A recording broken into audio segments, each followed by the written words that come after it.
বাংলাদেশকে ভেঙে টুকরো টুকরো করে নতুন দেশ তৈরির হুমকি দিলেন ভারতের এক রাজনৈতিক নেতা।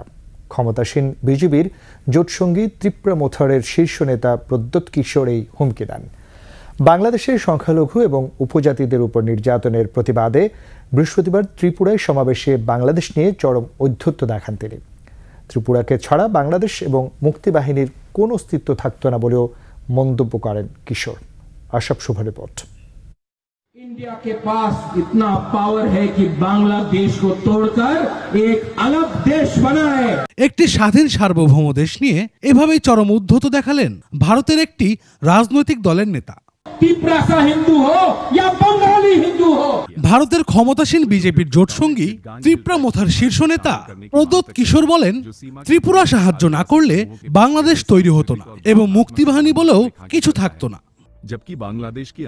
বাংলাদেশিরা ভারতের ত্রিপুরা এবং উত্তর পূর্বাঞ্চলীয় রাজ্য দখলের পরিকল্পনা করছে বলে অভিযোগ তুলেন এই নেতা। বিষয়টি জাতিসংঘের উত্থাপনের জন্য সরকারকে চাপ দেওয়ার কথাও বলেন কিশোর। गवर्नमेंट ऑफ इंडिया को बांग्लादेश को एक्सपोज करना चाहिए, क्योंकि ये हमेशा नोआखाली में हुआ, खागराछड़ी में हुआ, कुमिल्ला में हुआ, हमेशा हर 10 साल बाद यहाँ में टारगेटेड अटैक्स होते हैं माइनॉरिटीज के ऊपर। ভারত এতদিন শেখ মুজিব এবং শেখ হাসিনার বন্ধুত্বের কারণে চুপ ছিল বলে মন্তব্য করেন তিনি। পাশাপাশি দাবি করেন ব্রাহ্মণবাড়িয়া, খাগড়াছড়ি, কুমিল্লা এবং চট্টগ্রামকে এক সময় তার পরিবার শাসন করত। रक्षा नहीं दे पाए। আশরাফ শুভ, 21 টেলিভিশন।